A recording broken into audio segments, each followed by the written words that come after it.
го збрца. Да му се сневиди. Вика, не ми го збрцал. Шо е ова ако не е збрцано?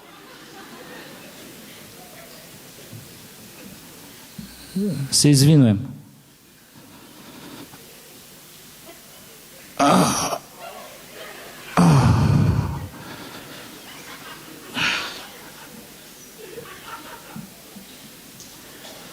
Трие 7 со 2. Толку болен сум ја. Абе, најгадна температура е оваа учмар што се мери. Секојаш поише покажува.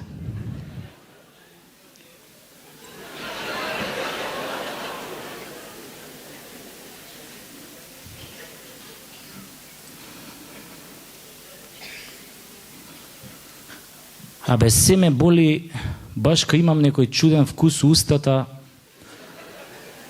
а ич не ми сиде по доктори. Абе, да нима некој доктор тука у салава? Ај, кренете рака да видам кои се доктори. Ајде бе, ништо не ви правам бе, кренете рака. Не сум ја од оние. Ајде да видам стварно. Чекај. О, машала, бајги ви, мај. Да му е мерак на човек да припадне меѓу вас. Епа, да знаете дека од вас ме боли.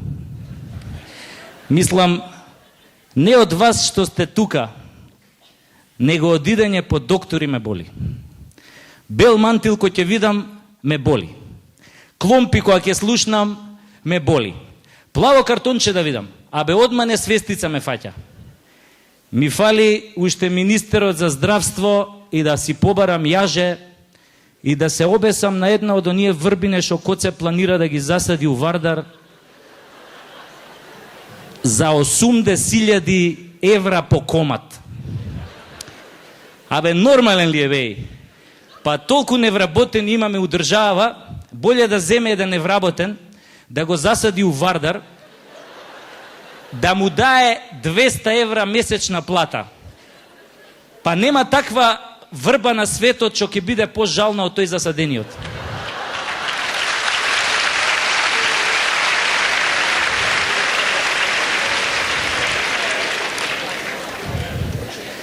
Шо се смееш ти тамо горе у тоа третиот ред? Сигурно не ти проверуеле простата. Иначе ќе си чутеше као овој господинот овде десно. Он многу добро знае како е да имаш 3 прста у прдалникот, а пуна бешика. Така ли е, господине? Па така е, нормално. Идентификација.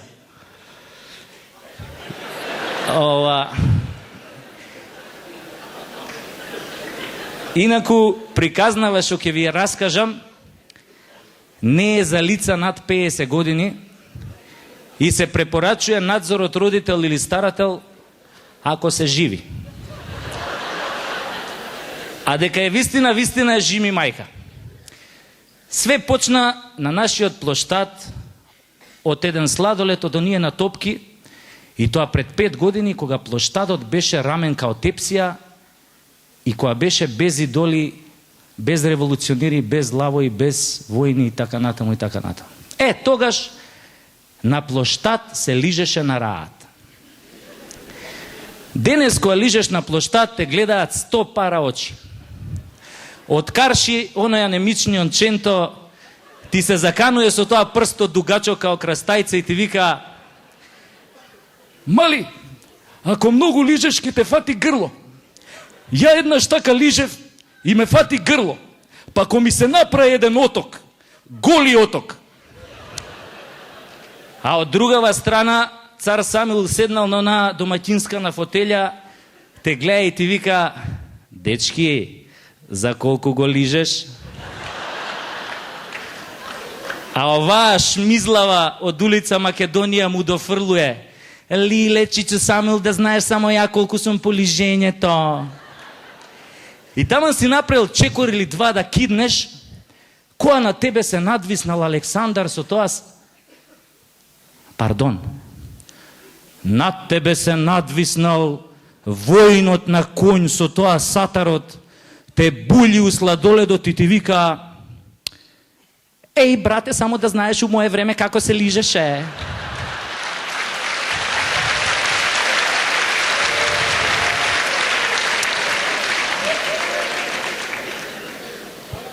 Па шо имав едни генерали. Па само да знаеш тие како лижеа боц.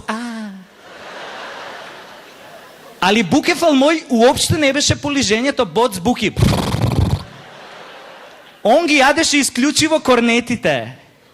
Бегај бе, му викам и тргнем да си одам, која па го слушам војнот на коњ зад мене ми вика: чекај брате, а бакнеш?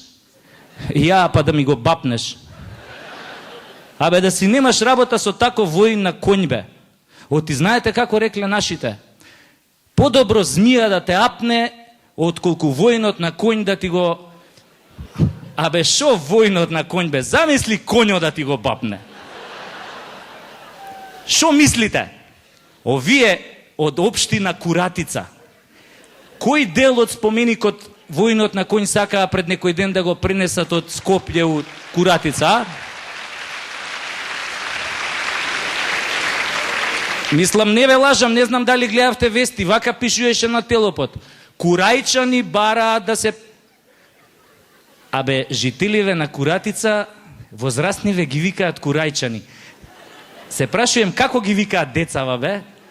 Курајчанчиња. Замислете шо би било кога еден курајчанец би сретнал некоја долнодупенка. Али да се вратам на приказнава. Значи, пред 5 години и кај нас многу се лижеше сладолед. Пошто беше ефтин, нели? И не само сладолед, него и многу торта се јадеше. И тоа од она у сладкарница Ринија на чаршија. Еднаш ја од таму на баба ми купив торта и толку. Нека е лес на црната земја. Сладкарница Ринија.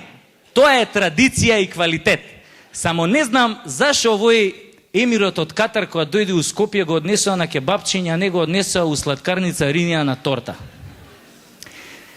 Не и се, значи пред 5 години јас нели шетам низ плоштад, одам кај таа цусата што продаа сладолед и викам дај ми еден укорнет со 5 топки, ванила, страчатела, чоколада, јагода, дудинка. Она ми стаа, ја го зимам сладоледот вака у десна рука кој сеа микрофонов, го носам низ плоштад као штафета, само на штафетата и требаше подолго време да се стопи, цели 10 години. И така ја одам, кога од Карши доаѓа другар ми Перо. И му викам: кај си бе Перо, како си? Добар сум, баце, беш ми матер, добар сум. А ти како бизнисот? Абе, викам, бизнисот како? Никако, викам, се делат тендери таму у 4 очи, викам, али се надам дека со оваа новава реформаторска влада, дека конечно ќе има пари, ќе цветаат инвестиции, економијата ќе цвета, бизнисот ќе цвета, стопанството ќе цвета, сите ќе цветаме. Иако после 5 години мене ми стана јасно дека толку цветање мене само газов ми се расцвета. Ама за тоа ќе ви кажувам малце попосле. И ја така стоиме ние на плоштад, сонцето пече, ја му викам на Перо, абе викам да се повлечеме овде под стреава, под сенка, оти викам ако продолжиме тука да стоиме и да го лижам сладоледов, ќе треба со лажичка да го сркам. И ние се повлекуваме нели под сенка, јас си лижам релаксирано, Перо нешто драпа, ја него ни слушам. Ама многу добро го слушнав кога ми побара 1000 денари на заем, зашто наводно новчаникот го заборел у другите панталони, а требало да ја купи лек на мајка му што не бил на позитивна листа. И сега вие сигурно ќе се запрашате што има везе муабетов со Перо, со мојата голгота по доктори и болници. Не слушајте сега. Значи ја му даам 1000 денари, он ги зима, жив среќен, тргнуе да ме полюби на античко-македонски начин, ја инстинктивно му се тргам. Пошто предходниот ден го гледав на телевизија оној холивудскиот филм Александар Македонски и ми текна како Александар у филмот ги љубеше своите генерали на античко-македонски начин. Знаете вие како е тој античко-македонски начин на љубење? Па она бе со јазици сега, знаете. Знам сега некој ќе каже, не, тоа е француски начин на љубење. Па не е тачно.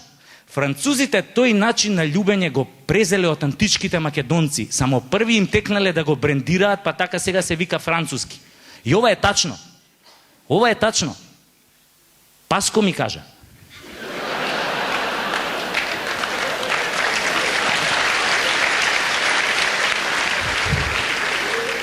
А ја многу му веруем на Паско.